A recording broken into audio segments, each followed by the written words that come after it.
and welcome to this 9th video analysing the slide oil and gas case study for the strategic case study in May 2015. And in this one, this is a really important one, this one, because this is my strategic analysis where I go through all of the E3 models, all the key ones, things like Pestel, 5 forces, SWOT analysis, Mendelow's matrix, critical success factors, mission statements, Ansof's matrix, and so on, various other ones besides. And what I will start off by doing is give you a quick revision in those areas. So just to kind of remind you of those models. So hopefully a little bit of quick revision. But most importantly, I shall be applying each of those to the slide oil and gas case study and talk you through what that means. Hopefully, therefore, in the exam, should you get one of these specific models come up, which is quite possible, remember there's 25% of marks are technical marks in this exam, then you'll have a good idea of how to apply it. Of course, you will need to change it for the specifics of the unseen. So some changes may be required, but this will give you your base for doing that. Okay, and when we get to the end, I will give you how I would take this business forward. What is a logical way forward for this business, given a good, strong strategic analysis? So let's get into it then. And let's remind you of, kind of sum up where this business is as a whole. Obviously, it's the oil and gas industry. There are 7 subsidiaries of this business around the world. Its skill and a key focus is in exploration with innovative new techniques and has skilled staff in this area. Although I have to say I'm a little bit concerned with the small number of new fields that have come online in the last year. And when we look at the accounts, what's apparently a cut in that part of the business. So you can sort of understand that with the oil price falling, where how you want to cut costs to remain profitable, but you're starting to give up on the future for the sake of short-term profits. It's quite a short-term focus. So I'm a little bit worried about that. There is a very experienced board who've all got kind of degrees and masters in the oil industry. I'm thinking of the executives in this case. The business does appear reasonably strong, but the share price has fallen steadily below the oil price rate rather than matching the oil price. And given that the value of a business is very closely related to the value of its reserves, then that might suggest the market perceive it as struggling a little bit. This could be one of the issues as to why maybe there's not as many new fields as we might expect. So perhaps there is change. So that's kind of my overview. So this is the model I'm going to be working through then. This is the rational planning model that you learnt as part of your E3 studies, and in fact you would have learned part of this in E1 and E2. So you've been studying this throughout. And the model goes like this. It is, you cannot decide how to take the business forward unless you know where the business is going, where it wants to be in the future, what its mission and its objectives are. The mission being the long-term purpose and the objectives being the specific goals to move towards.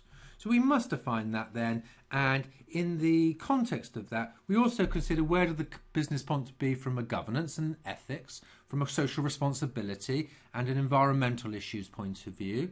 And we'll find out that slide have very high levels of ethics and CSR and environmental concern. And so, in terms of where they want to go, they want to make sure they retain that.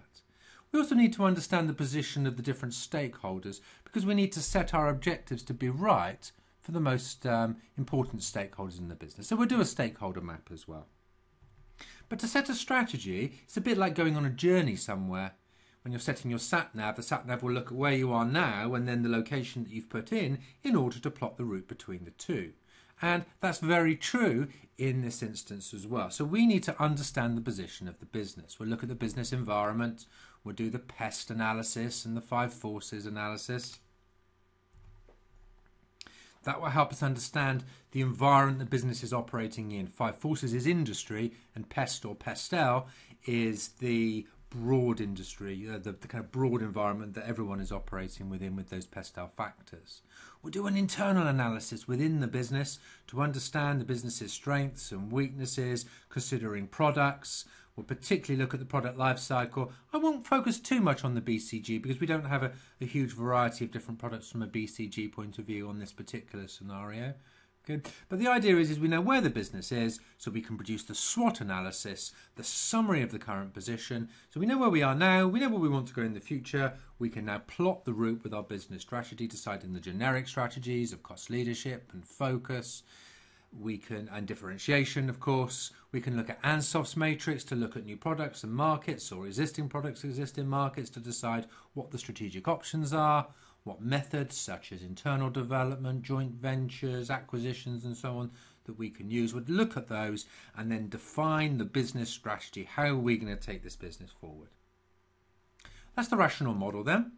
And the starting point then is going to be what's the mission, objectives, the governance and the stakeholder mapping. Let's take a look at this starting point. And we'll go in there right with the mission. Remember, the mission is the purpose of the business. It's why we are in existence. You can see the 4 green headings on the screen there give you Campbell's 4 elements of good mission statements. The purpose is why the business exists and what they hope to achieve in the long term.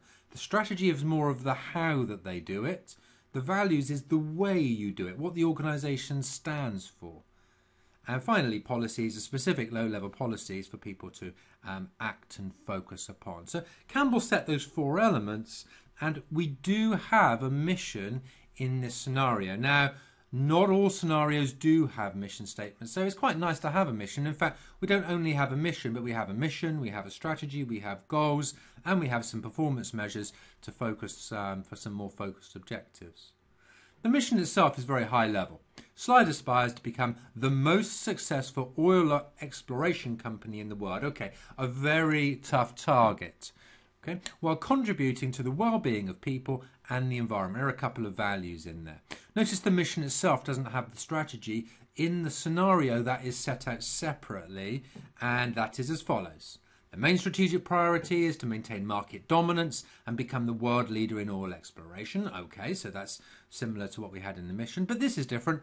The company requires continuing investment in new technology and in skilled employees. So there is a clear strategy. The focus is exploration and not production, and yet we find out later on they are doing a lot of production, and yet it's exploration with a focus on technology and employees, and that's where they need to invest. And I'm a little bit concerned that perhaps they're not investing as much given the reduction in the oil price in those 2 areas. But what I do like is there's a clear focus. They have a clear strategy.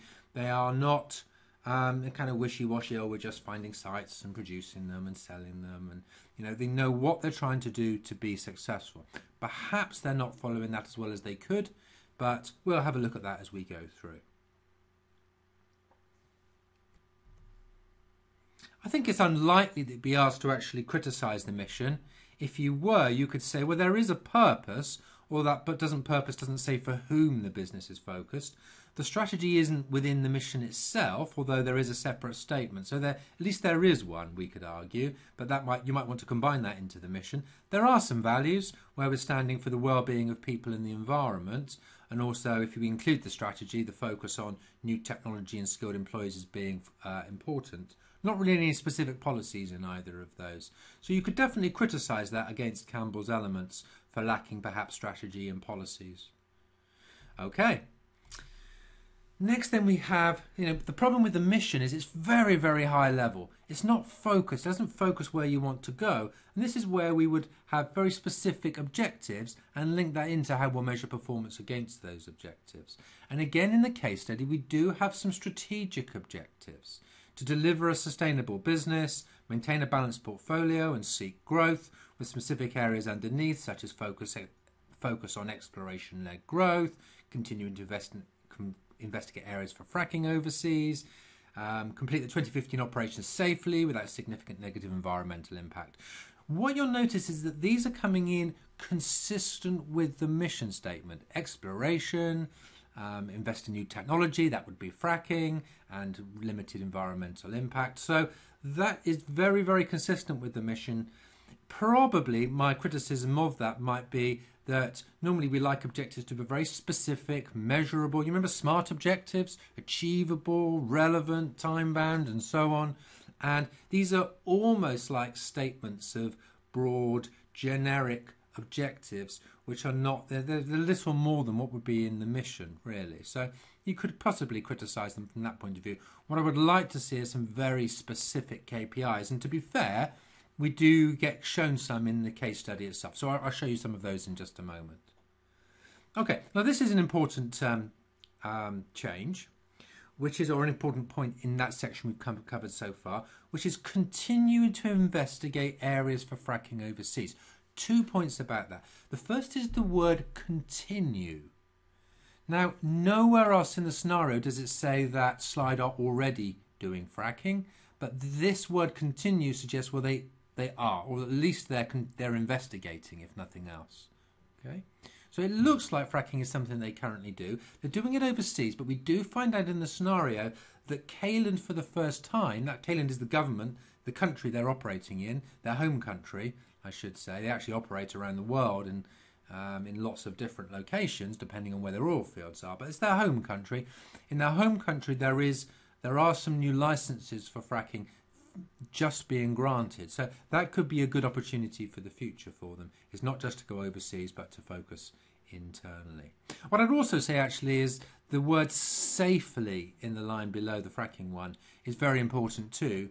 The point being this with this word on safety is safely is that health and safety is a critical value. It wasn't in the mission or the strategy, but it is there. So, to be fair, I suppose the mission did say the well-being of people, which would include safety, on-site safety, and so on. So, I suppose it did say that. Okay, let's move on to the next point then, which is to maintain a balanced portfolio. So, in maintaining a balanced portfolio, that would be operating in a number of ways, but it would be their portfolio of oil fields, and firstly, those being in different regions of the world means that they are not susceptible to political issues in any one. Basically, if one of them had a political problem, and we know a lot of oil production centres are in areas of political uncertainty, areas around Russia and the Middle East, for instance, a lot of uncertainty going on around there. So actually, if you've got a balanced set of portfolios around the world, then you are not completely dependent on any one area, which is important. It minimises risk. We could also balance the portfolio as kind of land versus sea in terms of where we're exploring, or fracking versus traditional exploration, and therefore we're not so dependent on any one. For instance, if fracking is suddenly found to be very bad for the environment and it's proven, and we had all our eggs in that one basket of lots of new fracking developments, then we would be in a difficult position. So they want to maintain that balanced portfolio, be in a good financial position, and seek growth by investing in new areas for exploration and diversification. So those are their broad objectives. They also have some very broad goals. Now, you may have noticed as you were looking through the scenario, and from what we did earlier, that those goals are very much focused on finance. Preserve cash for investments, grow the reserves and resources, continue to operate, improve our operational efficiency. They're under the same three headings as before, but it's very much focused about some very sensible financial goals of good cash flow, keeping costs down, investing for the future. Again, they are very high-level goals, though. They're not specific focused objectives. And so perhaps the place that we get the focused objectives from are the key performance indicators. So with the key performance indicators, these are specific targets to focus on, and we know that the directors, their performance is measured based on these three areas, and they get a 100% bonus for just achieving their targets, and up to a 300% extraordinary bonus for really exceeding that. And it's based on a set agreed target, but it's an exceptional target. It's an extraordinary target, as it were. So, but we do know that the business do have these very specific goals then, which are agreed in advance. We're not told exactly what the percentage increase is, but they are based around exploration, meeting drilling targets, development and production targets, health and safety targets, which are of course very consistent with the goals, the general objectives and the mission. And so that definitely sort of works through and flows through quite nicely down to where the directors are focusing their efforts. You could potentially argue that there could be KPIs in areas such as environmental issues, although perhaps that comes under health and particularly safety, because if we're safe, we're therefore not polluting, we're not having environmental disasters and so on. But you could potentially argue that. I would hope the exploration targets included number of new fields found and amount of new reserves that were brought in. It didn't seem to be that great last year, so that's interesting in and of itself. I would argue, just while we're talking about the bonus, that 300% bonus does seem extremely high, and certainly from a governance point of view we might criticise that as being potentially excessively high. I've got some issues around the remuneration committee and how independent they really are, and therefore could the executive directors influence them and get this bonus? I could easily see that being an issue that the examiner comes up with. Okay, so from a governance point of view then, the company slide is based in Cayland. We do not know Cayland's Code of Corporate Governance, but what we can do, and the way you should approach this in the exam, is to look at the UK Code of Corporate Governance and use that as an example of good governance of which we could say, therefore, even though they're in Cayland, we know they are a listed company, but it's highly likely that these good principles would be suitable principles to apply to this business. Okay? So you can use this as a model, and you will get theory and technical marks for applying the UK's Code of Governance. So remember, corporate governance is the way that business is directed and controlled. It's to do with the directors and making sure that they're running the business in the interest of all stakeholders and not just themselves. And good governance include things like a separate chairman and CEO, so there's balance at the top of the business, independent non-executive directors or NEDs who are there to support the wide stakeholder group and the shareholders and make sure that the directors are not making decisions in their own interests. They also provide good advice and support.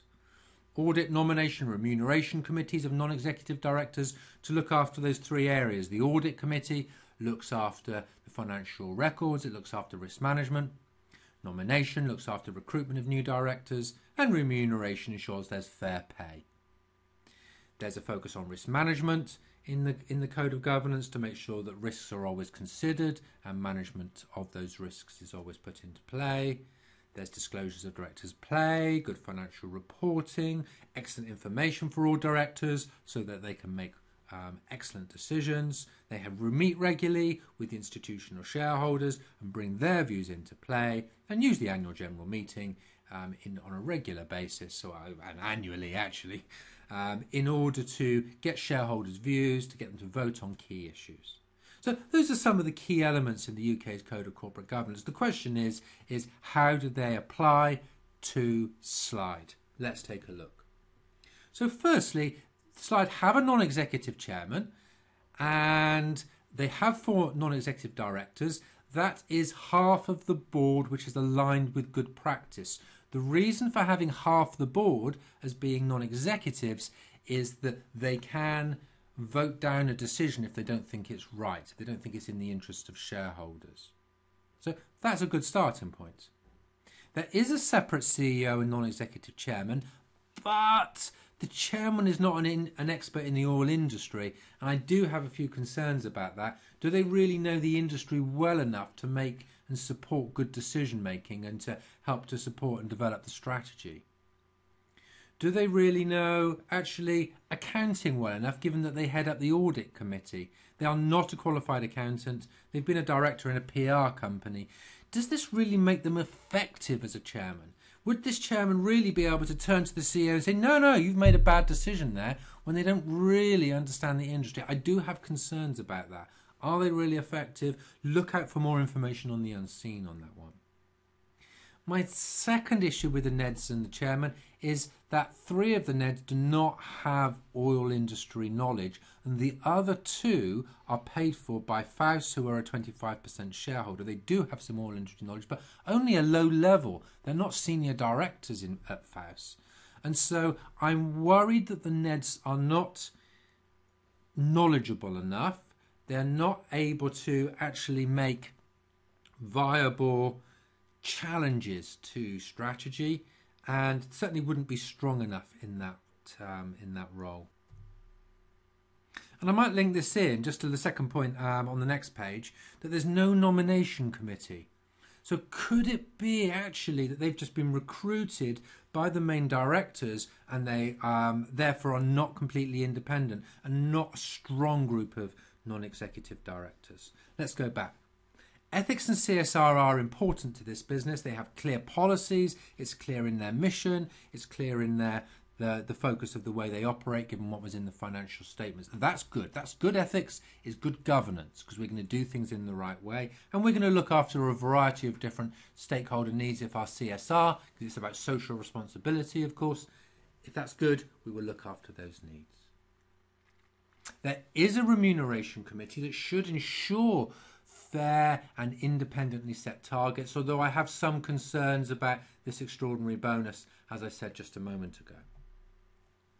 Now, the audit committee does not have any qualified accountants on it, which, given one of its roles is financial reporting review, also of course it's risk management as well, then I find that's really surprising, given that one of the NEDs is a qualified accountant and yet isn't on the audit committee.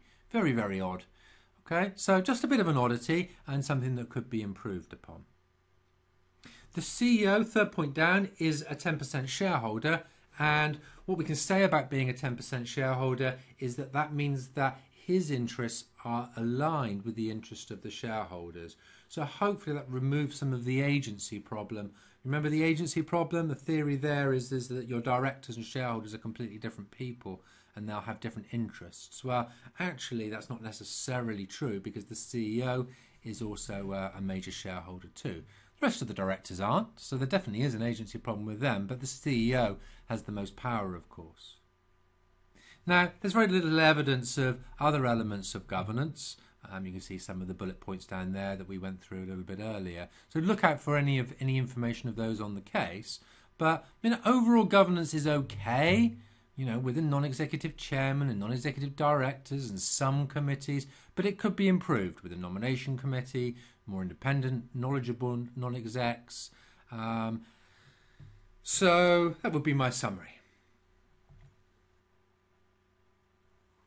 Okay, for those of you that are watching the sample of my preseen analysis, strategic analysis video, that's where the sample ends, and thank you for watching that. Of course, you can watch the remainder of the sample. You've been able to watch the first part of it. That particular video goes on for an hour and 10 minutes in total, where I take you right through all the detailed models, right through to give you my focus strategy at the end. But of course, you can buy that online in combination with all 10 of the videos that I'm preparing on this subject. So that was video 9 in the series. Actually, I've got a whole range of different videos for you, going section by section through the case study, where I look at what's in the case, what models apply to it, what the likely exam issues are. I give you exam hints and tips as I go through the case, section by section by section. Then I've got a specific video on an F3 focus, going through the numbers at the end and doing ratio analysis. I go through risk and risk management and CSR in my P3 focus video. Of course, the strategic analysis video is the one that you've been starting to listen to. I've also got a video where I outline my top 10 issues for you as well. So where in that I give you what I think is most likely to come up in the exam. And to be honest with you, the pre-scenes normally give excellent hints as to what comes up, and that's normally very accurate actually in terms of what really does come up is normally hinted at in the pre-scene. So I use my experience and I've taught, what is it now, probably about 25 of these different case studies over the years at the final level case study, and actually more besides that in other levels as well. So I use that experience to tell you about the top 10 issues and actually tell you my experience on what's key from this pre-scene. So hopefully you'll decide to go ahead and purchase that. If not, what I urge you to do is to take what I've been doing for you so far. You've seen the kind of structure based on the introduction that I've given. Go through and do your own application, your own strategic analysis, right through to the end. You can also actually buy the strategic analysis by itself without my video. You can buy that on the Astranti websites as well, and that comes together with an industry analysis. So there's another option for you as to what you might be able to do to get the most from what we have to offer. So what I'll finally say is good luck in the exam, whichever way you're going to go towards preparing for it.